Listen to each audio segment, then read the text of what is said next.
I built my life as a fortress, brick by boring, loving brick. I built it against the man I came from. My father was a monument of hard angles, a man who believed the world and his family existed to be bent to his will. Our house was not a home, it was his property. My mother and I were his possessions. "You belong to me," he'd rumble, a geological sound. "This bloodline will not be weak." His lessons were written in pain.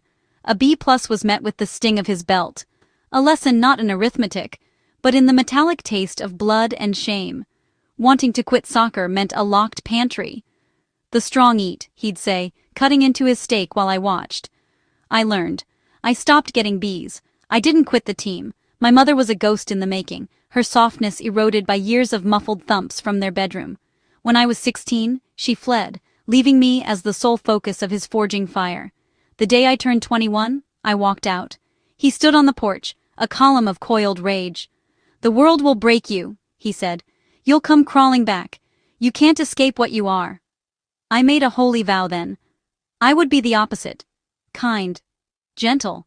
I would build a life so soft it would erase his shadow. For a decade I believed I'd won. I have a wife whose laughter is my compass, and a daughter who is my heart walking outside my body. Every morning I make her pancakes and let her flood them with syrup. Every evening I kiss my wife and recount my mundane day. This boring, beautiful life is my masterpiece, my rebellion. Then, 3 weeks ago, the call came. A hospice nurse. He was dying. Fast. And he was asking for me. My refusal was immediate, absolute. Let him die alone. But my wife, with her devastating kindness, took my hand. Our daughter has never met him. Maybe, not for him. For her. For you. To finally see him as just a dying man. So I went, to prove my victory one last time. The hospice smelled of antiseptic and endings. The titan of my terror was now a collection of brittle sticks under a sheet, his breathing a wet scrape. But the hardness in his eyes remained. "You wanted to see me?" He coughed. "The girl, is she strong?" "She's happy." "Not the same thing," he whispered. A long silence filled the room, thick with everything unsaid. Then, the words I never imagined. "I'm sorry." I froze, waiting for the qualifier. It didn't come. "I'm sorry," he repeated, a ghost of sound. "For what I did. And for what will happen." A cold wire of dread tightened in my chest. "What does that mean?" He reached out, his skeletal hand clamping my wrist with a shocking, wiry strength. His eyes held mine, gleaming with a terrible clarity. "It's a full circle, son. We all end as we began. It's just the way of things." His grip fell. The rasping breath ceased. He was gone. I returned to my fortress, to the syrup and the kisses. But his words are a seed, now planted deep. And I've started to notice things. The other night my daughter spilled her milk. A simple accident. The glass shattered on the floor. A white-hot wire of frustration, so careless, jolted through me. My breath hitched, my jaw clenched. I didn't shout. I didn't move. I just stood there, a statue of suppressed rage, trying to force the heat back down my throat. But I saw her see it. I saw her small body instinctively still. I saw her eyes, wide and watchful, dart from the mess on the floor to the tension in my fists, to the unfamiliar storm on my face. It wasn't the look she gives a mess. It was the look she gives a thunderclap. A sudden, unpredictable danger. It was the same fear I once had for him. My greatest fear is not that I will become my father in a single explosive moment. It's that his legacy is not the rage, but the tension that contains it. The hardness that settles in the eyes. The silent, coiled energy that a child reads as a warning. It's the fortress itself, now feeling like a cage I patrol. I built this life, brick by brick, to keep his monster out. But what if the monster wasn't out there? What if it was the blueprint? What if his final curse wasn't his apology, but his prophecy, that the very effort to not be him twists me into a different kind of hard man? My daughter looks at me now with a question in her eyes, and my entire existence, my beautiful boring rebellion, trembles on a single terrifying thought. The watch was the first thing. A heavy, old thing with a scuffed leather band, left in a small box the hospice nurse gave me. "His personal effects," she'd said. I'd thrown it in my desk drawer, meaning to donate it, but I found myself taking it out. Holding its weight. The crystal was cracked, like a spiderweb over the face. It was stopped at 4:17. The time I was born, my mother once told me, in a rare moment of nostalgia he'd forbidden. He'd worn it every day of my life until the end. I started wearing it. I told myself it was a reminder. A trophy of my victory over him. But sometimes, in a quiet moment at my desk, I'd catch myself rubbing the cracked glass with my thumb, a gesture I'd seen him do 1,000 times. The changes were subtle, seismic. I began insisting on order. The pancake batter had to be mixed exactly 20 strokes. The syrup bottle was placed precisely at the center of the table. My daughter's laughter during our morning ritual, once the music of my day, began to feel like a distraction from the sacred routine. "Just eat, sweetheart," I heard myself say, my voice tighter than I intended. The smile she gave me was quick, automatic, and then her eyes went back to her plate. My wife noticed. "You've been quiet," she said one night in bed, her hand on my chest. "Is it the grief?" "There's no grief," I said too quickly. "Just tired." The word hung there. Tired. That's what my mother would whisper to neighbors, her eyes darting. "He's just tired." At work, a junior analyst made a minor error in a report. A year ago, I would have guided him through the fix. Now, I felt a heat bloom behind my sternum. My father's voice, dusty and unused, echoed in my skull. "Carelessness is weakness. You correct it with force." I didn't shout. I stood up, slowly, and walked to his cubicle. I placed the report on his desk with a quiet, definitive tap of my finger. "This is sloppy," I said, my voice low, flat. "Do it again. And don't waste my time with mistakes." The young man's face paled, his Adam's apple bobbing. He didn't see his mentor. He saw a boss, a hard man. I saw my father's satisfaction in my reflection on his monitor. I started running, not for health but for exhaustion. I'd pound the pavement until my lungs burned, trying to outrun the wiring in my brain that was firing in familiar, terrifying patterns. On these runs, I'd pass a construction site. I'd stop, hands on my knees, heaving, and watch the men. I'd look for him in their movements, the way one would heft a beam onto his shoulder, the authoritative jerk of a foreman's chin. I saw him everywhere. One afternoon, my daughter was drawing at the kitchen table. She was sketching our family, herself, her mother, and me. But my figure was all in black crayon, a stark, angular shape among her swirls of yellow and green. "Why is Daddy like that, sweetie?" I asked, my heart a cold stone. She didn't look up. "You're just dark sometimes now." That night I stood in the bathroom, the door locked. I stared into the mirror, searching. At first I just saw my own face, the one I'd shaved for years. Then I let my expression go slack. I let the worry drop away. I saw the line of my jaw, the set of my brows, not mine, but his. I leaned closer. I imagined my hair thinning, my skin yellowing. I saw the hospice bed in the backdrop of my own eyes. I tried to summon my love for my family, my vow, to push it back. But another thought, cold and logical, rose in its place. He built a fortress, too. His was made of fear and dominance. He probably thought he was protecting us from a world that would break us. Is my fortress of love any different if the walls are just as high and just as rigid? The most terrifying part wasn't the anger. It was the cold calculation that sometimes preceded it. The cost-benefit analysis of emotion. My wife asked if I wanted to go to a friend's barbecue, and I immediately thought, inefficient, unpredictable, a waste of a Sunday. I heard myself demur with a fabricated work deadline. The lie came easier than it ever had. The climax came not with a roar, but with a silence. My daughter, chasing the dog, knocked over a prized vase my wife had inherited from her grandmother. It shattered on the hardwood floor. A beautiful, irreplaceable thing, gone. My wife gasped, her hand flying to her mouth. My daughter froze, her eyes instantly swimming with tears, looking from the shards to me. A profound quiet filled the house. I felt it rise in me, the volcano of fury, the words, the condemnation. Careless, destructive, weak. I could see the path so clearly, my father's path, the belt, the locked pantry, the searing lesson. I looked at my daughter's terrified face, a mirror of my own childhood, and I said nothing. I walked past the broken pieces, past my wife's confused, concerned face. I went out the back door into the yard. I walked to the old oak tree, put my forehead against its rough bark, and screamed. A silent, gut-wrenching scream that tore my throat from the inside. My body shook with the effort of containing it. When I turned around, my wife was there. She didn't approach. She just waited. "I felt it," I said, my voice raw. "The whole script. I knew exactly what to do. It felt right. But you didn't do it." "I wanted to." "The difference," she said, stepping closer, "is in the wanting. He never wanted to be different.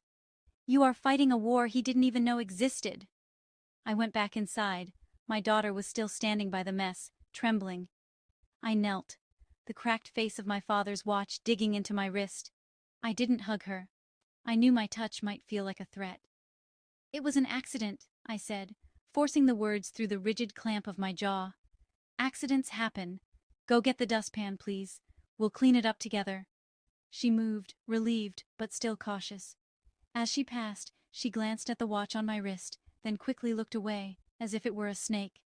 I understand now. My father's final lesson wasn't in his apology. It was in the curse he lived. The poison in the bloodline is the belief that strength is a solid, immutable thing. His was of stone. Mine is of contained fire. Both can be walls. Both can be weapons. The fear in my daughter's eyes is my map. It shows me where the old, hard roads are. I cannot promise her I will never frighten her. I can only promise that I see it, that I am walking a different path, even if his boots are the ones I sometimes hear crunching behind me. The fortress must become a garden. The walls must have gates.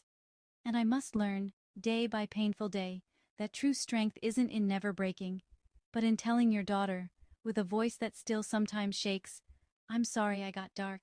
It's not your fault. This is my work to do." The watch still ticks in my drawer. I wind it sometimes, not to honor him, to remember that time is running, and I am both the prisoner and the warden of my own inheritance. The circle may be there, but I am no longer a point on its rim. I am the shaky hand, redrawing the line. The work is in the minutiae, in the space between the thought and the action. It is the hardest construction project I have ever undertaken. I began to document the tremors. In a small black notebook, the opposite of my father's ledgers which recorded debts and grievances, I wrote down the flashes. Tuesday, felt impatience like a fever when Sarah took too long tying her shoes, saw my foot tapping in his rhythm, stopped, breathed, told her the double knot was smart. Friday, the watch felt warm on my wrist all day, like a live wire, took it off before reading her bedtime story. Sunday, dreamt of concrete, was mixing it, not building with it. The meaning feels important. The watch, I realized, wasn't just a symbol, it was a locus. When I wore it, the calculations came easier. The world seemed more transactional. My wife's emotions became variables. My daughter's needs became demands. One evening, I caught myself looking at her crayon drawing taped on the fridge, a messy, joyful sun, and my first unbidden thought was, inefficient use of materials. That night, I took the watch to the garage. I laid it on the workbench, a space I'd always kept pristine, orderly, a space he would have approved of. I got a hammer from the tool chest. My heart pounded with a perverse, thrilling finality. I raised it, and I couldn't do it. It wasn't sentiment. It was fear. Destroying the watch felt like an admission that his power over me was external, object-based, magical thinking. The real curse was in my synapses. Smashing it would be a ritual, not a solution. It would let me believe I'd broken the circle, when all I'd done was break a thing. Instead, I did something worse. I opened the back casing with a fine screwdriver. Inside, behind the frozen gears, I found a tiny, folded square of paper, yellowed and frail. My hand shook as I unfolded it. It was a charcoal rubbing, of a small, delicate hand. My hand. From when I was an infant. On the bottom, in his rough, blocky script, it said, his. 10 fingers. 4:17 a.m. I sat on the garage floor, the concrete cold against my legs. He had carried this proof of my fragility, my beginnings, inside the machine that measured his hard days. Did he look at it to remember what he owned? Or to remember what he was supposed to protect? The contradiction was a vortex. It didn't absolve him. It made him more human, and therefore, more terrifying. I started visiting the construction site not on my runs, but during my lunch hour. I'd sit in my car and watch. I befriended the foreman, an older man named Ray with kind eyes and mortar under his nails. I brought him coffee. "You're that guy from the office," he said, not unkindly. "What's your interest?" "My father was in the trade," I said. "I'm trying to understand what it does to a man." Ray sipped his coffee, watching his crew. "It doesn't do anything. It reveals. You work with materials that have no give. Steel, stone, concrete. You learn their nature. Some men, they come to think everything is like that. Everything needs to be forced, held plumb under threat of collapse." He pointed to a young man gently guiding a beam into place with a coworker. "Others learn it's about partnership, balance, knowing what weight a thing can bear before you shore it up." I began to apply for a permit, not for a building, but for a demolition, my own. I showed the black notebook to my wife. It was the most vulnerable act of my life. More than proposing, more than holding my newborn daughter. I was showing her the monster's schematics. She read it in silence, tears tracking down her cheeks. When she finished, she didn't hug me. She looked at me with a fierce, blazing clarity. "You are not editing his manuscript," she said. "You are writing a completely new one, and it's messy, and it has typos, but the language is yours." The next test came from an unexpected direction. My mother called. After decades of silence, her voice on the phone was a whisper from a ghost. "I heard he died," she said. No greeting. I've started painting. I'm not very good." We met for coffee. She was small, bird-like, but her eyes held a steadiness I didn't remember. She spoke of her life now, of her watercolor classes, of a gentle partner who was a retired librarian. She did not ask for forgiveness.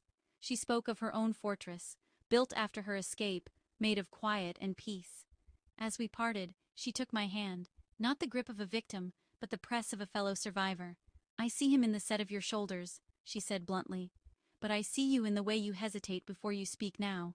You're checking the weather inside. He never did that. He was always a storm." My daughter, my brilliant, sensitive cartographer, began her own counter-rituals. She would, without prompting, bring me her stuffed animals to fix with her toy toolkit. She'd point to a loose thread and say, "It's not broken, Daddy. It just needs a little holding."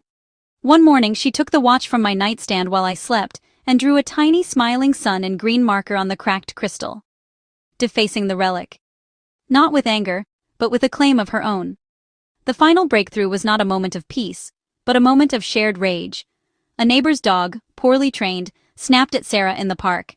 It didn't break skin, but it terrified her. A red, primal fury exploded in me.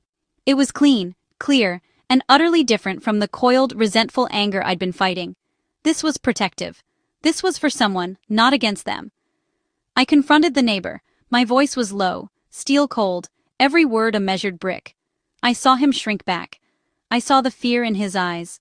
And in that moment, I had a choice. To lean into it. To dominate. To make him small. To be my father. I let the steel melt, just a fraction. "Your dog is frightened," I said, the new words finding their way past the old script. "And now my daughter is frightened. Fear is the problem here. You need to fix it." I walked away, my heart hammering. I had used the hardness, the low voice, the unblinking stare, all his tools, but I had aimed them at a threat to my child, not at my child herself. I had built a wall between her and danger, not around her. That night, I took the watch. I walked to the oak tree in my yard. I didn't bury it. I didn't smash it. I hung it on a low branch, where the moonlight caught the green-drawn sun on its face. It is not gone. It is a landmark, a witness. The fear in my daughter's eyes hasn't vanished. But now, sometimes, when I feel the old weather gathering, the pressure drop of impatience, the cold front of silence, I say it out loud. "I'm feeling dark, sweetheart. It's my old storm. It's not because of you." And once, just once, she climbed into my lap, put her small hand over the one that wasn't wearing a watch and said, "We can wait for it to pass, Daddy. I'm a good waiter." The circle is not a prison. It is a wheel. And I am no longer just a spoke, destined to follow its relentless, repeating path. I am the flawed, sweating, determined hand on the rim, straining to turn it, inch by grinding inch, toward a different horizon. The fortress has gates. The garden is growing. And the hardest, most interesting work is always done from the inside out. The garden, it turns out, is the hardest ground to break. It resists the orderly lines of a fortress. It demands a different kind of strength. The watch hung on the oak tree became a strange, shared totem. My daughter would sometimes stand beneath it, looking up, as if receiving a signal only she could hear. She started leaving small offerings at the base of the tree. A painted rock, a dandelion crown, a Lego figure with a tool belt. An altar to the god we were trying to appease, or perhaps to bury. I took Ray, the foreman, up on his offer to visit a job site, not as an observer, but to work for a single Saturday. "You want to understand the material?" he'd said. "Get your hands on it." I was assigned to a crew mixing mortar. The physicality was astonishing. The grit of the sand, the bite of the lime, the patient circular labor of blending it with water. My father's world had been one of imposing will on immovable objects, I-beams, concrete slabs. But mortar was different. It was a mediator. It was what held hard things together, allowing them to become a wall. Its strength was in its bond, its flexibility, its willingness to be the humble, essential glue. I came home exhausted, my muscles singing a new and ancient song, my knuckles raw, my mind quiet for the first time in months. That night, I dreamt not of concrete, but of mortar. I was spreading it between the cracked pieces of my father's watch, gently pressing them back together. The green sun my daughter had drawn became the central jewel in the restored face. I began a new project. In our barren, neglected backyard, I started a garden. Not with grandiose plans, but with one raised bed. I told my wife it was for tomatoes. But that was a lie. It was an experiment in fostering life, not controlling it. I bought soil, not lumber. Seeds, not nails. The first time I saw a weed, my instinct was a hot, swift purge. Eradicate the imperfection. I knelt, my fingers poised to rip it from the root. Then I stopped. Was it harming the tomato seedling? Not yet. It was just living where I hadn't intended. I left it. The tolerance felt like a seismic shift. My daughter became my co-conspirator. She planted marigold seeds in a chaotic, joyful border. "They're for protection," she announced, parroting something she'd heard. "From bugs and bad vibes." We watered our plot each evening. It was our new ritual, replacing the rigid pancake ceremony with something alive and unpredictable. The notebook evolved. The entries became less about documenting tremors and more about questions. Why is it easier to build a wall than to tend a vine? Is the desire for order a form of fear? What is the mortar in a family? I realized I was mapping a different kind of interior. Then, the letter arrived. From my father's lawyer. He had left an estate, a modest sum, and a deed, to a small, empty lot on the edge of town. The accompanying note was just a copy of the deed, with 2 coordinates scrawled in the margin in his hand. 4:17 a.m., 8:02 p.m., my birth, my departure. My first thought was to sell it, liquidate the inheritance, but my wife saw the coordinates. "He gave you a beginning and an end," she said, "and a plot of empty land in between. It's not an apology, it's a prompt." I visited the lot. It was overgrown, wild with scrub grass and a single gnarled apple tree. It was neither a construction site nor a garden. It was potential in its rawest form. I felt no ownership, only a profound, unnerving responsibility. I sat under the apple tree, the watch from the oak branch now in my pocket, its weight familiar.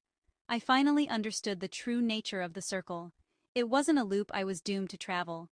It was a ring he had thrown around himself, a boundary that kept love out as surely as it kept his rage in. The lot, his final gift, was the land outside that ring. The next phase of my deconstruction began. I hired Ray, not as a foreman, but as a consultant. I showed him the lot. "I don't know what to build here," I said. "You're not building," he said, chewing on a blade of grass. "You're uncovering. Start by clearing the brush, see what the land wants to show you." So, on weekends, my family and I went to the lot. We pulled weeds, cleared trash, discovered the skeleton of an old stone wall buried under the thatch. It was communal, sweaty, silent work. We were archaeology students on a dig of our own legacy. One afternoon, my daughter found a smooth, river-worn stone in the soil near the apple tree. She handed it to me. On one side, someone had long ago carved a crude, simple heart. "Look, Daddy," she whispered, "the land remembered to love." I turned the stone over. On the back, faded but unmistakable, were the initials of my mother and father, entwined. From a time before the hardness set in. From a time of potential mortar, not rigid beams. I didn't take the stone home. I placed it at the base of the apple tree, the heart facing out. The fortress I built was necessary. It kept me safe long enough to learn I didn't want to live in a fortress. The garden I'm tending is teaching me to live with wildness, both in the soil and in myself. And the empty lot? That is my future. Not a structure to inhabit, but a space to become. A place where I can practice, without the pressure of home, the art of being neither my father nor just a reaction to him. The fear in my daughter's eyes now has a companion. Curiosity. She sees me struggle. She sees me sit silently under the oak tree, watching the watch sway. She sees me kneel in the garden, sparing a weed. She sees me sweat and laugh on the wild lot. She is learning that a man is not a fixed monument, but a landscape, with weather and seasons, and the constant slow work of erosion and growth. Last night, as I tucked her in, she touched my cheek. "You're softer, Daddy." "Not all the time," I said honestly. "I know," she said, "but the soft parts are louder now. The watch still ticks in the wind. The garden is thriving, tomatoes and marigolds and a few stubborn weeds living in an uneasy truce. The lot is waiting. And I am no longer building against. I am learning to build with the memories, with the flaws, with the love that is my true inheritance. The circle is broken.